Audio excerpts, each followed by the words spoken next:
Assalamualaikum warahmatullahi wabarakatuh. Perkenalkan, nama saya Arditya Bagas Permana, NPM 191000302 dari kelas H. Saya berasal dari kelompok 1. Di sini saya akan mempresentasikan mengenai ilmu hukum dalam perspektif syariat Islam. Kemateri yang pertama yaitu arti dari ilmu hukum.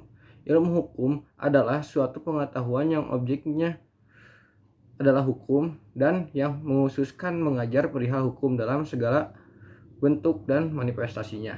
Yang kedua, hukum Islam. Hukum Islam atau syariat Islam adalah sistem kaidah-kaidah yang didasarkan pada wahyu Allah Subhanahu wa taala dan sunnah Rasul mengenai tingkah laku mukallaf atau seseorang yang telah memiliki kewajiban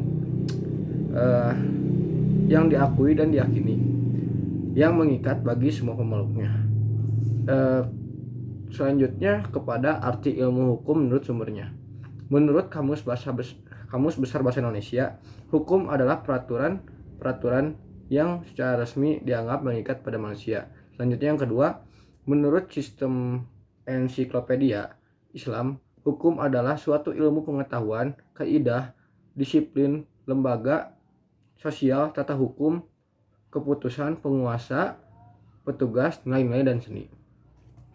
Dan yang ketiga, menurut hukum Islam, hukum adalah peraturan-peraturan yang terdiri dari norma, sanksi, yang bertujuan untuk menjaga ketertiban pergaulan manusia sehingga keamanan dan ketertiban dapat terpelihara. Kemudian yang keempat, menurut Google, ilmu hukum adalah suatu pengetahuan yang objeknya adalah hukum dan yang khusus mengajarkan perihal hukum dalam segala bentuk dan manifestasinya. Kemudian kepada perspektif ilmu hukum. Yang pertama, menurut KBBI atau Kamus Besar Bahasa Indonesia, cara melukiskan suatu benda pada permukaan yang mendatar sebagaimana yang terlihat oleh mata dengan 3 dimensi. Selanjutnya, menurut ensiklopedia Islam. Perspektif menurut ensiklopedia Islam adalah pandangan. Berarti bagaimana pandangan menurut Islam. Yang ketiga,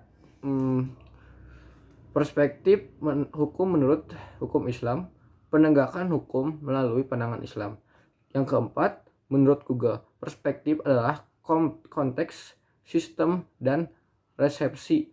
Visual adalah cara bagaimana objek terlihat pada mata manusia berdasarkan sifat spasial atau dimensinya dan posisi mata relatif terhadap objek.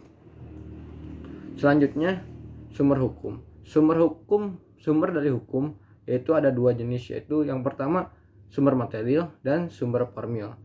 Sumber material yaitu tempat dari mana materi hukum diambil, jadi merupakan faktor pembantu memperbentukan hukum, dapat ditinjau dari berbagai sudut.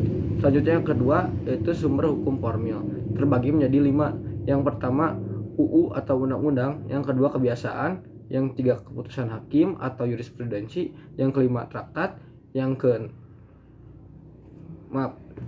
kelima pendapat sarjana hukum atau doktrin. Selanjutnya tujuan ilmu hukum. Dari berbagai tujuan ilmu hukum ada 3 tujuan utama agar di mana hukum itu dimaksudkan untuk mewujudkan suatu keadaan, yaitu yang pertama keadilan, kepastian, dan kemanfaatan. Nah, dalam hukum Islam terdapat dalil terkait hukum, yaitu dari Amr bin Ash bahwa ia mendengar Rasulullah SAW bersabda, ketika seseorang hakim hendak memutuskan hukum lalu beristihad kemudian benar, maka ia mendapatkan 2 pahala. Dan jika ia hendak memutuskan hukum lalu beristihad kemudian ternyata salah, ia mendapatkan 1 pahala. Hadis riwayat Muslim. Mungkin hanya segitu yang dapat saya sampaikan. Mohon maaf bila ada kekurangan. Wassalamualaikum warahmatullahi wabarakatuh.